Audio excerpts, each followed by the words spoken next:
2024又到了各大电器厂家新开卷的时候，尤其是电视机厂家，看着去年不同型号的销量，抠搜着今年的配置，顺便造一些营销的新词儿。选电视机的过程都能拍成一部反诈片了。电视机不便宜，谁都不想花了钱不到半年时间就画面卡、画质差，晚上起来撒泡尿看见它都得骂。这期视频主要从主流的参数梳理买电视的基本逻辑，我把这些参数分成了基本需求、进阶需求以及时代需求，最后给大家推荐不同价位的机型，大家记得一键3连。买电视必看几个基本盘：尺寸、刷新率、运行内存、储存内存与 CPU 广色域。尺寸这个问题不用太过纠结，以观影距离3米为界限，3米以下咱们选择65寸，3米以上75或者85寸，当然越大越好。像这种根据观影距离选择尺寸的图片没必要看了，它是电视厂家根据他们能做出多大的电视设计的营销工具。这老夏我在网上找的发布于2013年的电视观影距离和尺寸的关系图。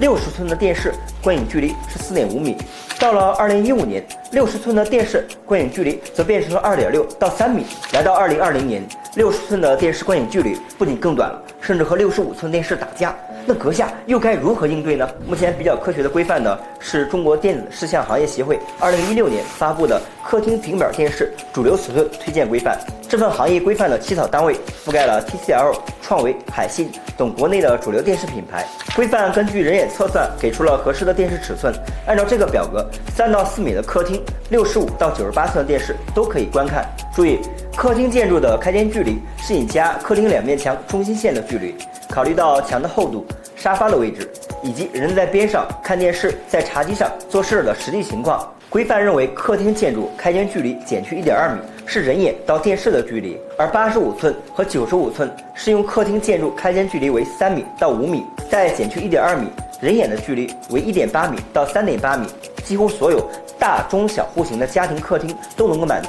光从这一点来说，85寸更适合，但尺寸这个事儿还要自己体验才知道爽不爽。最好去线下实体店看个15到30分钟，如果觉得头晕，可以减为75寸，省个千把块也很香。刷新率其实指的是1秒钟内电视可以播放多少张图片，多少赫兹就是多少张。但现在有的厂家为了让数据好看点，会通过算法把原本60赫兹的电视开启120赫兹的模式，就是我们常说的假高刷，相当于牺牲画质来换流畅度。鉴别的方法也很简单，看他们的详情页，120赫兹旁边带个星星的多数是要手动开启，就是假高刷。另外还可以看他们的芯片型号，像 MT9650、MT9652、MT5895、MT5893 等芯片都是支持 4K 120赫兹解码的，而 MT9638 和 MT9632 等终端芯片则支持 4K 60赫兹解码。如果是线下选购或者说线上收到货，用浏览器打开以上页面也能查看屏幕的刷新率。目前3000以内的75寸电视几乎都是60赫兹或者假120赫兹，大家注意甄别。话又说回来，如果你只是用电视看个剧，就没有必要硬性的追求120赫兹的高刷，咱讲究该省省该花花。运行内存、储存内存与 CPU 架构在详情页中，这3者共同决定电视会不会卡。它们的工作原理像是工厂和仓库的关系，储存内存是大仓库，放置图像、音频和视频。CPU 是车间，用以加工上述多媒体内容。运行内存起到一个小仓库的作用，决定着电视能否运行多个程序。电视系统运行时，操作系统就会把需要运算的数据从内存调到 CPU 中进行运算。当运算完成后， CPU 再将结果传送出来。内存的运行也决定了系统的稳定运行。市面上的主流电视机内存都是2G 加16G 起步，越大越好，不然用久了会卡。CPU 架构就是我们常说的4核 A73、双核 A73 加双核 A53这种参数，其中 A73、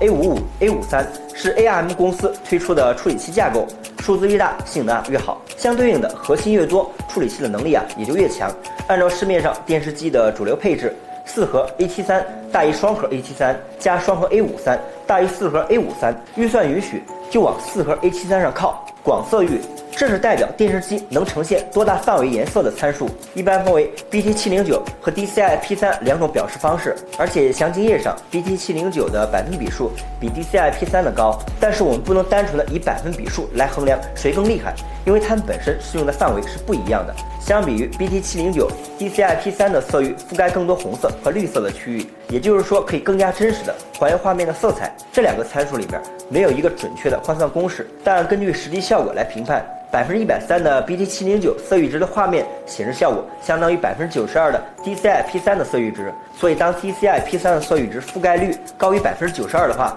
，BT709 咱们基本不考虑了。以上4点都是每个买电视的人首先要考虑的。如果你装修完兜里面没钱，连买电视都需要分期或者贷款，老夏建议你优先满足尺寸，然后就是内存和 CPU。毕竟客厅有个大的电视就是撑门面，内存大一点点就能多用好几年，值得花钱的需求。峰值亮度、控光分区，刚才能满足这4个盘的电视大多在4000以下。如果你的预算能在4000块钱以上，老夏建议加在峰值亮度和控光分区上。峰值亮度指的是电视屏幕能够达到最高亮度水平，尤其是对于 HDR 内容的呈现，使其拥有更加广泛的对比度和更丰富的色彩表现。一般电视300到500尼特，4000以上的电视峰值亮度多在800到1000尼特，这个亮度能在白天看电视的时候看得更加清楚，不泛白。控光分区也叫背光分区，指的是液晶面板后面的背光面板分成了好多个小区域，根据图像的亮度调节明暗，提高画面的对比度，降低功耗。分区越多，控制亮度就越精细，耗能就越低，价格也跟着越贵。以上2点都是花钱用在刀刃上的好例子。这2个参数能够大幅提升画质和观影体验，预算充足的建议可以尝试一下。时代的需求，开机广告和护眼。关于电视开机广告，2024年有重大的利好消息。在多个部门共同的努力下，我国实现了有线电视和 IPTV 开机广告全面取消，开机时长也从治理前的最多118秒减到了不超过35秒。但是有部分电视厂家仍然不想放弃这块利润，保留了开机广告。所以你在购买电视的时候，如果你不喜欢看广告，可以选择无开机广告的产品，或者可以咨询客服能否关闭开机广告。老夏相信市场会对开机广告的去留做出正确的抉择。护眼，在不少电视产品的详情页都写着通过了德国莱茵护眼认证，这个认证是德国莱茵集团2014年推出的认证标准，目的是引导显示器行业不断改进有害蓝光的管理。国内的知名品牌电视也在使用各种手段优化画面，达到护眼的效果。但无论如何，只要开机看电视就容易伤眼，与其依赖电视护眼，倒不如养成良好的用眼习惯。产品推荐方面，老夏则是按照需求来给大家推荐。第一档，只看电视还要缓存电视剧，推荐 TCL 75V8E，不到3000的价格，2加32G 内存 ，BT709 130%色域，在普通电视里面配置拉满了，带个120赫兹的高刷模式，看动作片也可以适用。同样配置的还有海信 7513H， 但原厂语音方面，老夏认为 TCL 更胜一筹。第二档，不仅爱看电视，还喜欢《速度与激情》这类动作片，推荐雷鸟鹏7 Pro 和海信的 VIDA-X75，都是3000的价格，加64G 大内存，还带144赫兹高刷，但是色域值和亮度雷鸟更胜一筹，运行内存 X75要更大一点，看你重点是想要画质还是速度更快。但这2台机器基本上都能够满足你的需求。85寸方面，看雷鸟鹏7 Max 和海信 X85。和上面2台机器一样的配置，就看你愿不愿意为了大屏幕多花1000多。